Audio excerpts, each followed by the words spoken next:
समय के लिए धन्यवाद देते हैं पिता परमेश्वर, आपके वचनों के लिए धन्यवाद देते हैं कि पिता परमेश्वर आप अपने वचनों के द्वारा हम लोगों से बातें करते हैं, उसके लिए हम धन्यवाद करते हैं पिता परमेश्वर। जितने भी भाई और या बहन, जितने लोग भी देख रहे हैं या सुन रहे हैं पिता परमेश्वर, प्रार्थना करते हैं कि आज आप अपने वचनों से हम लोगों से बातें करिए और पिता परमेश्वर और उन वचनों के अनुसार पिता परमेश्वर वो जीवन हमारा बदलने वाले बने। धन्यवाद देते हैं और इन सब को आपको कमिट करते हैं यीशु मसीह के नाम से, आमीन। आज हम पढ़ेंगे एज़ेकियेल की पुस्तक, उसका 18 अध्याय और 20 वचन से हम पढ़ेंगे। उसका 20 वचन ऐसा कहता है, जो प्राणी पाप करे वही मरेगा, ना तो पुत्र पिता के अधर्म का भार उठाएगा और ना पिता पुत्र का। धर्मी को अपने ही धर्म का फल और दुष्ट को अपनी ही दुष्टता का फल मिलेगा। यहां पे क्या कहता है कि जो पाप करेगा वो मरेगा, यानी कि ना पिता पुत्र का और ना पुत्र पिता का अधर्म का भार उठाएगा। जिसने किया है उसी ही को भुगतना पड़ेगा, क्योंकि इसमें लिखा है ना, धर्म को अपने ही धर्म का फल और दुष्ट को अपनी ही दुष्टता का फल मिलेगा। और उसका अगला वचन 21वां वचन ऐसा कहता है, परंतु यदि दुष्ट जन अपने सब पापों से फिरकर मेरी सब विधियों का पालन करे और न्याय और धर्म के काम करे तो वह ना मरेगा वरन जीवित ही रहेगा। यानी कि वो जो आज तक अधर्म के काम कर रहा है, लेकिन जब उसने मन फिराव का अवसर मिला, अपना मन फिराया, पश्चाताप किया, तो इसमें ऐसा लिखा है, यदि दुष्ट जन अपने सब पापों से फिरकर मेरी सब विधियों का पालन करे और न्याय और धर्म का काम करे तो वह ना मरेगा वरन जीवित रहेगा। अर्थात जब हमने यीशु मसीह को स्वीकार किया, उसने पश्चाताप किया और अपने सब पापों के लिए उसने कहा कि हमको माफ करिए, तो परमेश्वर ने कहा वो ना मरेगा वरन अवश्य ही जीवित रहेगा। और यहाँ जीवित रहने से क्या तात्पर्य है? यहाँ जीवित रहने का यह मतलब है अनंत जीवन।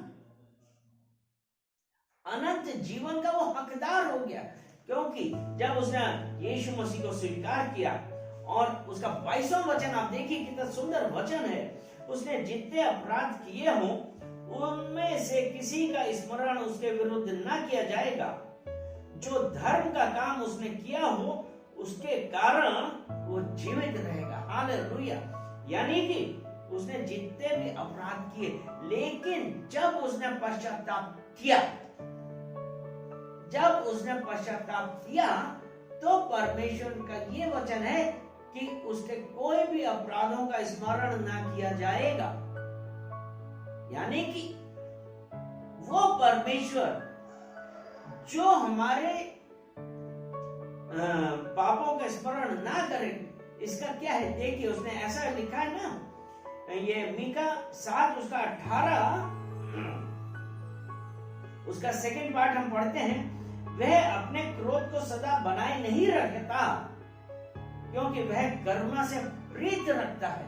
अर्थात वो परमेश्वर आपके किसी भी अपराध को याद नहीं रखेगा, क्योंकि वो करुणा से प्रीत रखता है। क्यों?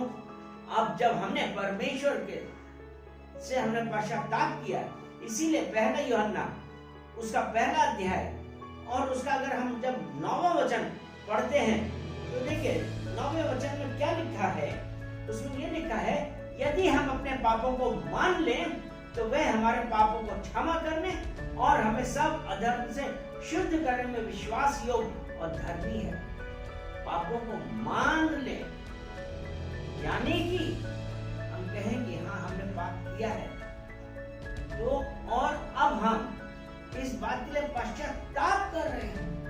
जब हम ऐसा कहते हैं, परमेश्वर हमको माफ करता है, क्योंकि उसने कहा है ना कि वह हमारे पापों को क्षमा करने और हमें सब अधर्म से शुद्ध कार्य में विश्वास योग और धर्मी है। प्रियजनों, अगर आपने कोई ऐसा पाप किया है, पश्चाताप करिए। परमेश्वर करुणा से प्रीत रखने वाला परमेश्वर है। उसने कहा है, मैं तुम्हारे पाप सदैव याद नहीं रखता, क्योंकि मैं करुणा से प्रीत रखने वाला परमेश्वर हूं। वो परमेश्वर के साथ जब हम आते हैं, परमेश्वर से हम क्षमा मांगते हैं, तो परमेश्वर हमको क्षमा कर देता है। और एक बहुत ही इंपॉर्टेंट बात है, ये भी एज़ेकिएल में लिखी है, और ये 33 उसका 13 वचन ये कहता है, यदि मैं धर्मी से कहूं कि तू निश्चित जीवित रहेगा और वह अपने धर्म पर भरोसा करके कुटिल काम करने लगे, तब उसके धर्म के कामों में से किसी का स्मरण ना किया जाएगा। यानी कि पहले तो हमने यीशु मसीह को माना, धर्म के काम करने लगे, लेकिन उसके बाद क्या हुआ? धर्म पर भरोसा करके कुटिल काम करने लगे, कुटिल काम करने लगे। और कुटिल काम कहां से आए? ये शैतान की तरफ से होते हैं, क्योंकि इसके लिए हम एक वचन पढ़ेंगे, यिर्मयाह की पुस्तक और उसका 17 अध्याय और उसका 9वां वचन। मन तो सब वस्तुओं से अधिक धोखा देने वाला है, उसमें असाध्य रोग लगा है, उसका भेद कौन समझ सकता है? मन सब वस्तुओं से अधिक धोखा देने वाला है। इसीलिए कि वे अपने धर्म के कारण जीवित ना रहे। उसने क्या किया कि दुष्ट की दुष्टता भी, मतलब धर्मी जन अपराध करे तो उसका धर्म उसे बचा ना सके। और यह धर्मी जन अपराध कब करता है? जब हमारा परमेश्वर से रिलेशनशिप दूर हो जाती है, जब हम परमेश्वर से दूर हो जाते हैं। इसीलिए शैतान को हमने अपने ऊपर अधिकार करने का अवसर दिया, क्योंकि इसीलिए है ना कि मन सब वस्तुओं से अधिक धोखा देने वाला है। उसका असाध्य रोग लगा, उसका भेद कौन जान पाया? जब हम नीति वचन में पढ़ते हैं, नीति वचन उसका 16 अध्याय और उसका 25वां वचन जब हम पढ़ते हैं, तो देखिए उसमें क्या जो शैतान हमारे दिमाग में और किस टाइप से, देखिए किस हिसाब से वो बातें हमें डालता है। नीति वचन 16 और उसका जो 25 हम पढ़ रहे हैं, तो उसमें ऐसा लिखा है,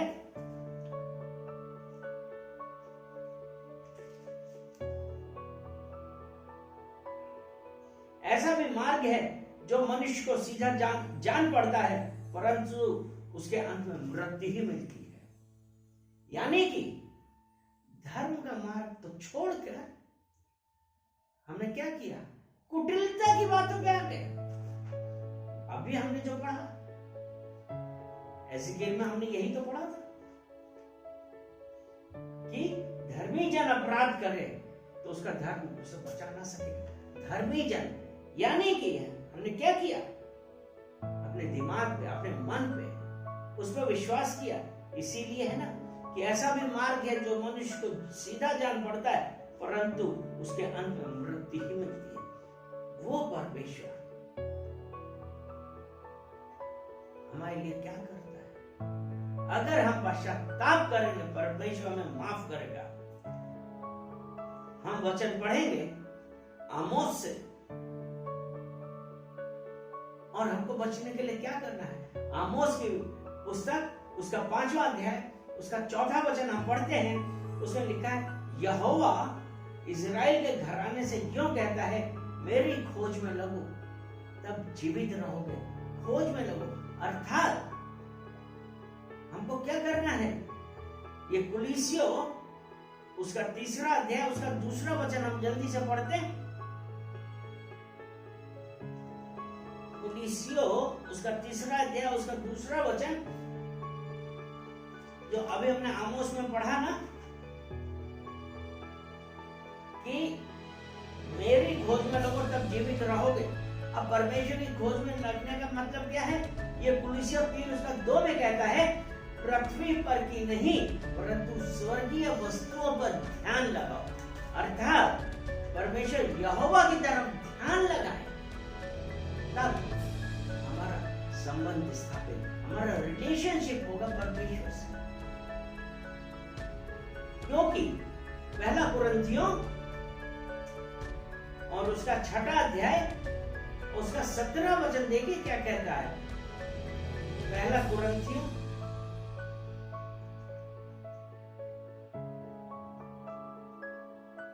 उसका 6 अध्याय और 17 वचन।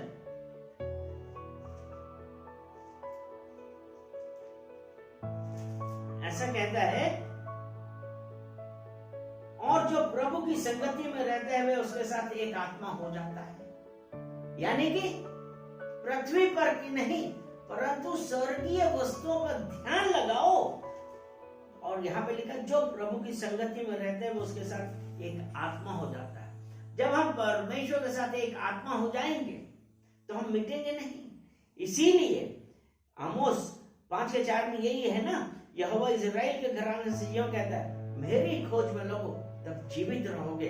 वो परमेश्वर जो आज हम लोगों से बातें कर रहा है और हम लोगों को एक चीज बतला रहा है, समझा रहा है, हम लोगों से बातें कर रहे हैं कि उसकी खोज में रहे तब जीवित रहेंगे। एक अंतिम वचन हम और पढ़ते हैं और ये वचन है ओबद्याह का 15वां वचन। क्योंकि इसमें है ना परमेश्वर जाति जाति का न्याय करेगा। तो 15वां वचन ऐसा कहता है क्योंकि सारी जातियों पर यहोवा के दिन का आना निकट है। जैसा तूने किया है वैसे ही तुझसे भी किया जाएगा। तेरा व्यवहार लौटकर तेरे ही सिर पे पड़ेगा। अर्थात वो परमेश्वर न्याय करेगा, परमेश्वर न्याय करेगा। इसलिए अपने आप को जांचें। इसलिए हमको क्या करना है? हमको अपने आप को जांचना है। क्योंकि विलाप के 3:40 में लिखा है कि हम अपने चाल चलन को ध्यान से परखें और यहोवा की ओर फिरें। जब हम यहोवा की ओर फिरेंगे हम जीवित रहेंगे।